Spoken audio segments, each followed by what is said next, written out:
Bonjour chers amis béliers, j'espère que vous allez très bien en ce mois de décembre. Je vous remercie d'être ici avec moi pour cette troisième guidance intuitive mensuelle.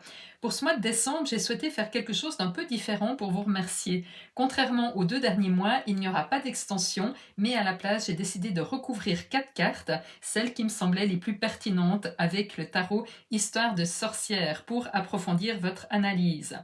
Alors, ce tirage est riche et intense. Nous avons 4 arcanes majeurs: la roue de fortune, la grande prêtresse, l'empereur et le pape. En termes d'énergie, votre tirage est marqué par une prédominance de coupes avec 1, 2, 3 et 4 coupes. Cela nous parle d'un mois centré sur vos émotions, vos relations, votre ressenti profond et également sur votre créativité.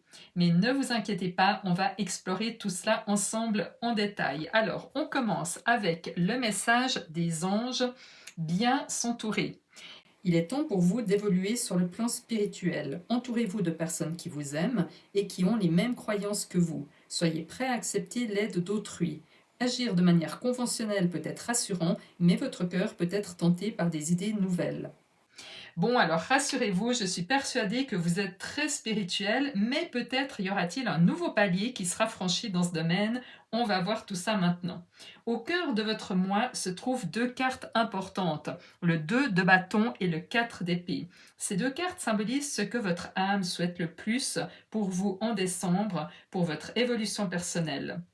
Sur l'illustration du 2 de bâton, nous voyons un homme au sommet d'un parapet. Il tient dans sa main droite un bâton et dans sa main gauche le monde, tout en scrutant l'horizon avec attention. Cette carte est profondément symbolique. Le 2 représente un choix, une décision importante à prendre. Ce qui frappe dans cette image, c'est que le bâton qu'il tient dans sa main droite, donc celui qu'il semble privilégié, est légèrement détaché de toute sécurité. Il n'est pas ancré dans le sol comme l'est l'autre bâton, qui demeure stable et fixe. Ce que votre âme vous souffle, c'est peut-être d'oser prendre un léger risque, de choisir une voie moins sûre, mais qui correspond davantage à vos aspirations profondes. Ce choix, bien qu'incertain, pourrait être celui qui vous alignera le plus avec votre moi authentique et votre véritable chemin de vie. Cela nécessitera sûrement de sortir de votre zone de confort et d'accepter l'idée que l'avenir ne sera peut-être pas totalement balisé. Cependant, cette décision, même si elle semble plus incertaine, vous guidera vers ce qui est en accord avec votre être intérieur. Mais attention, ce cheminement ne doit pas se faire dans la précipitation, car c'est là qu'intervient le 4 d'épée qui équilibre l'énergie du 2 de bâton, qui est élément feu. Si les bâtons sont le symbole de l'action, les épées, elles, représentent le mental, l'analyse, la communication, que ce soit avec les autres ou avec vous-même. Sur cette carte, nous voyons une sorcière profondément endormie, paisiblement installée dans un état de repos total. Le 4 d'épée est une invitation à mettre fin aux cogitations incessantes, à s'accorder un moment de recul pour se recentrer. Ainsi, votre âme vous indique que cette décision cruciale ne doit pas être dictée par une analyse froide ou une logique purement mentale. Ce n'est pas votre esprit rationnel qui doit être au premier plan, mais plutôt votre ressenti, votre intuition et vos émotions. Le chemin qui se dessine devant vous demande d'être attentif à ce que vous ressentez au plus profond de vous, plutôt que de vous en tenir à une réflexion uniquement cartésienne. En résumé, votre âme souhaite que vous preniez ce temps de pause, que vous vous détachiez des schémas mentaux habituels pour laisser émerger la clarté, non pas par l'analyse, mais par l'écoute de votre cœur et de vos aspirations profondes. Alors, qu'est-ce qui va vous aider à prendre cette décision tout en laissant votre mental au repos? Pour cela, nous avons une combinaison puissante et porteuse de sens: l'empereur, un arcane majeur, recouvert de l'as de bâton. On va commencer avec l'empereur. Cette carte au cœur de votre tirage symbolise l'ordre, la structure, le pouvoir personnel. Sur l'illustration, l'empereur est assis sur un trône solide, représentant la stabilité et la maîtrise. Il tient un sceptre et un globe, signe de son autorité et de son contrôle sur son environnement. Cette carte vous indique à reprendre les rênes de votre vie avec confiance, à instaurer des bases solides et à organiser votre monde. L'empereur vous conseille donc de poser des bases claires, de structurer vos priorités et d'aborder la situation avec calme et discipline. Et c'est là que l'as de bâton vient enrichir cette énergie de manière vibrante et inspirante. L'as de bâton est une carte d'opportunité, de nouveau départ, d'élan créatif. Cette image porte aussi une énergie de feu, celle d'une inspiration soudaine ou d'un regain d'énergie qui pousse à agir, mais dans la bonne direction. Donc, quand l'as de bâton recouvre l'empereur, cela crée une combinaison puissante entre la structure et l'élan créatif. Cela vous indique que vous n'êtes pas seul dans ce processus décisionnel. Un nouvel élan, une idée ou une opportunité viendra bientôt éclairer votre chemin. L'as de bâton vous invite à vous reconnecter à votre passion, à ce feu intérieur qui vous pousse à agir en alignement avec vos aspirations. C'est en trouvant cet équilibre entre organisation et spontanéité que vous parviendrez à avancer avec sérénité dans cette décision. Votre défi principal pour ce mois de décembre semble particulièrement important puisqu'il est représenté par deux arcanes majeures, la roue de fortune et la grande prêtresse. On commence avec la roue de fortune. Cette carte symbolise les cycles de la vie, le temps qui passe, mais aussi le mouvement de la roue qui en général tourne en notre faveur. Elle est d'ailleurs souvent associée à la planète Jupiter, un astre porteur de chance et de coups de pouce du destin, surtout lors de son transit annuel dans notre signe astrologique. Cependant, ici, cette roue de fortune se positionne comme un défi. Cela peut indiquer qu'un événement échappant à votre contrôle, ou du moins partiellement, viendra bousculer vos plans ou ralentir un projet en cours. Ce cycle qui se déroule sous vos yeux ne semble pas correspondre totalement à ce que vous aviez envisagé ou souhaité. Et pour amplifier cette dynamique, la grande prêtresse, autre arcane majeur qui recouvre la roue de fortune, nous montre une sorcière coiffée d'un chapeau pointu, concentrée sur une vision future grâce à sa boule de cristal. Autour d'elle, des runes, un jeu de cartes et derrière elle, une bibliothèque remplie de livres qui symbolisent son savoir et son intuition profonde. La grande prêtresse représente la connaissance cachée, la sagesse intuitive et la capacité à se connecter à des vérités souvent dissimulées. Mais ici, elle est aussi au centre de votre défi. Cela peut suggérer que ce mois-ci, vous pourriez éprouver des difficultés à vous connecter à votre propre intuition, à écouter cette petite voix intérieure qui vous guide habituellement. Vous pourriez vous sentir perdu, hésiter entre plusieurs directions. Est-ce que je dois aller par ici, par là? Et ce tiraillement peut rendre votre décision plus ardue, d'autant plus que, comme on l'a vu, il est essentiel ce mois-ci de ne pas utiliser uniquement votre mental pour avancer. La roue de fortune combinée à la grande prêtresse vous met face à un double défi. D'un côté, un événement imprévu ou un changement que vous ne pouvez contrôler totalement, et de l'autre, la nécessité de faire confiance à votre ressenti et à votre intuition, même si cela vous semble plus difficile que d'habitude. Alors maintenant, qu'est-ce qui va vous aider à relever ce défi, à prendre cette décision et à faire que la roue tourne en votre faveur? Eh bien, pour cela, nous avons une carte très intéressante, le 8 de coupe. Nous sommes dans le domaine des coupes, donc dans les émotions, les ressentis et l'intuition. C'est visiblement ce registre émotionnel qui va vous permettre de discerner ce qui vous correspond vraiment, ce qui est en alignement avec votre âme. Sur cette carte, nous voyons un homme de dos qui quitte derrière lui 8 coupes, une nuit de pleine lune. Il s'éloigne calmement, comme s'il allait à la recherche d'une nouvelle coupe, symbolisant une autre expérience, d'autres émotions. Ce départ semble refléter une profonde introspection. Il semble donc que jusqu'à présent, certaines choses vous ont fait vibrer ou vous ont procuré du plaisir, mais ce n'est plus le cas. Ce que vous ressentiez auparavant comme satisfaisant ou épanouissant a perdu son éclat. Et c'est là que réside le message clé de cette carte. Ce qui va vous aider à relever ce défi, c'est de ne pas vous attarder sur ce qui ne vous satisfait plus. L'univers vous invite ici à ne pas vous retourner avec regret, mais à avancer avec confiance, à oser lâcher ce qui n'a plus de sens pour vous. Cela peut nécessiter une prise de risque, certes, un pas dans l'inconnu, mais c'est un pas vers une vie qui résonnera bien davantage avec vos aspirations profondes. On retrouve donc ici une résonance directe avec le 2 de bâton que nous avons vu précédemment, l'idée d'un choix audacieux, d'un mouvement vers quelque chose de nouveau, quelque chose qui pourrait vous apporter bien plus d'émotions positives et de satisfaction. Et tout cela est confirmé par la prochaine carte, le 6 de coupe qui représente le cadeau caché derrière votre défi. Une fois votre décision prise, le 6 de coupe va vous permettre de vous reconnecter aux belles émotions, à l'intuition et à la douceur de vivre. Sur cette carte, nous voyons une scène empreinte de tendresse et de simplicité, un jeune garçon qui offre une coupe remplie de fleurs à une jeune fille dans un décor bucolique et apaisant. Le 6 de coupe est souvent associé à la nostalgie d'une époque passée, un temps où tout semblait plus simple, plus fluide et même plus heureux. Et c'est là, à mon sens, la signification clé de ce cadeau caché. Une fois ce défi surmonté et la décision prise, cette carte vous promet une renaissance émotionnelle, un retour à des énergies plus légères, plus créatives aussi et profondément motivantes.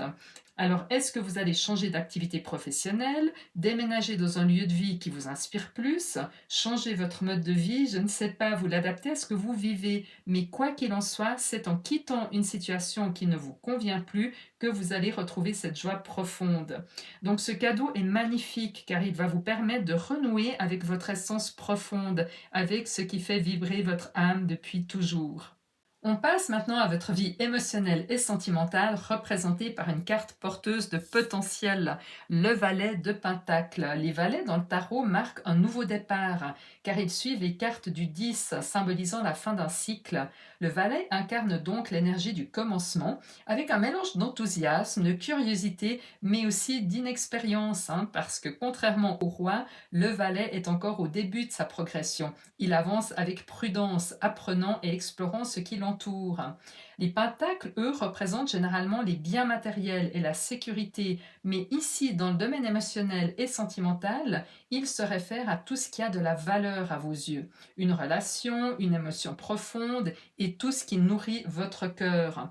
Dans ce contexte, le valet de Pentacle vous invite à aborder votre vie émotionnelle et sentimentale avec une énergie nouvelle. On vous encourage à adopter l'attitude du valet, retrouver une curiosité et un enthousiasme sincère, mais sans vous précipiter. Le valet de Pentacle est connu pour être le plus réfléchi et le mieux préparé des 4 valets. Il ne passe à l'action que quand il est prêt.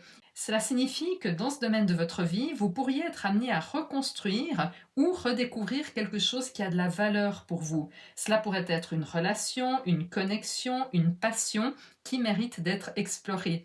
On continue avec votre vie professionnelle et financière représentée par une carte puissante et symbolique, le pape, notre dernier arcane majeur. Sur cette carte, vous voyez un homme d'église imposant, enseignant et transmettant son savoir à 2 jeunes disciples. Le pape est une figure d'autorité spirituelle et intellectuelle qui incarne non seulement les enseignements et la guidance, mais surtout la foi. Ce que cette carte semble vous dire de manière claire, c'est que dans le cadre de votre vie professionnelle ou financière, vous devez garder confiance. Donc tout ce que nous avons vu jusqu'à présent, cette décision difficile à prendre, cette roue qui tourne, le 8 de coupe qui vous invite à quitter ce qui ne vous apporte plus de satisfaction, converge ici vers un message central, avoir foi en votre avenir. Même si certaines choses semblent incertaines ou vous demandent de prendre des risques, le tarot vous assure que quelque chose de plus grand, de plus aligné avec vos aspirations profondes se trouve derrière cette transition. Cela résonne d'ailleurs parfaitement avec le 6 de coupe que nous avons vu précédemment, car une fois ce défi surmonté, vous êtes appelé à retrouver une certaine innocence, une motivation renouvelée et une pureté émotionnelle qui vous rappelleront une époque où tout était plus heureux. L'évolution à la fin du mois est très révélatrice et semble indiquer que pour beaucoup d'entre vous, cette décision aura été prise ou sera en cours de l'être. Pourquoi? Regardons de plus près le 4 de coupe et le 7 d'épée. Le 4 de coupe montre un personnage assis au pied d'un arbre, les yeux fermés, semblant absorbé par un sentiment d'ennui ou d'insatisfaction. Devant lui se trouvent 3 coupes, mais elles ne suscitent aucun intérêt. Même une magnifique coupe tendue par une main divine, contenant une colombe et un rameau d'olivier, n'arrive pas à capter son attention. Cette carte évoque un état d'immobilité émotionnelle, une perte de motivation, comme si tout ce qui était autrefois satisfaisant ne suffisait plus. Cela semble confirmer qu'à la fin du mois, vous aurez pleinement pris conscience que la situation actuelle ne peut plus durer. Vous réaliserez que rester dans cet état d'inertie ou d'insatisfaction, en tout cas dans un domaine, ne fera que prolonger un mal-être ou une frustration. Ce sera un appel à retrouver cette flamme intérieure, ce feu que nous avons vu plus tôt avec l'as de bâton et le 8 de coupe pour aller chercher ce qui peut réellement vous épanouir.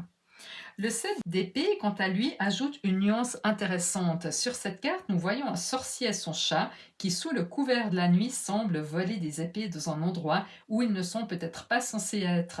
Le 7 d'épée est une carte d'ambiguïté, de secret, voire de stratégie. Elle peut indiquer qu'il y a des choses que vous ne percevez pas encore clairement ou des éléments cachés qui influencent votre situation.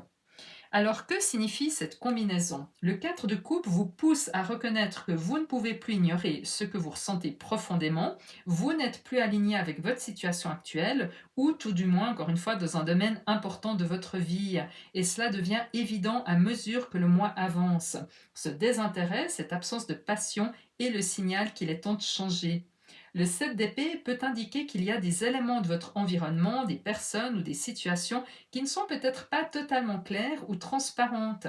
Peut-être que certains aspects de votre vie actuelle, qu'ils soient professionnels, émotionnels ou matériels, ne sont pas ce qu'ils semblent être. Cela pourrait vous encourager à prendre davantage de recul pour évaluer vos motivations. Le 7 d'épée vous invite également à avancer de manière réfléchie, à élaborer un plan pour quitter cette situation d'insatisfaction. Il ne s'agit pas d'agir sur un coup de tête, mais plutôt d'avoir une vision claire de ce que vous souhaitez et des étapes à suivre pour y parvenir, comme on l'a déjà vu avec le valet de Pentacle. Et enfin, on termine avec le conseil du tarot pour ce mois de décembre, une carte magnifique, le 9 de coupe, également appelée la carte du vœu exaucé. Sur cette illustration, nous voyons un homme richement habillé, confortablement installé, se délectant d'un nectar. Les 9 coupes alignées symbolisent l'abondance, la satisfaction personnelle. Cette carte est profondément liée à l'émotion, au ressenti et au sentiment d'accomplissement.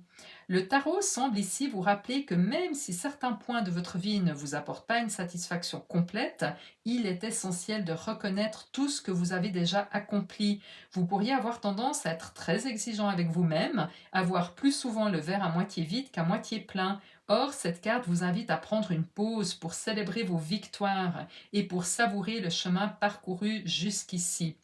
Le conseil du 9 de coupe est donc clair. Prenez le temps de vous ressourcer émotionnellement et de vous reconnecter à tout ce qui vous apporte de la joie et de la gratitude. Même si pour certains d'entre vous cette décision importante ne sera pas encore pleinement prise en décembre, l'essentiel est, comme on l'a vu, de garder la foi. Ce nouveau cycle qui s'annonce, ce choix que vous êtes en train de préparer, vous conduira vers quelque chose de beaucoup plus aligné avec vos aspirations profondes et votre moi authentique.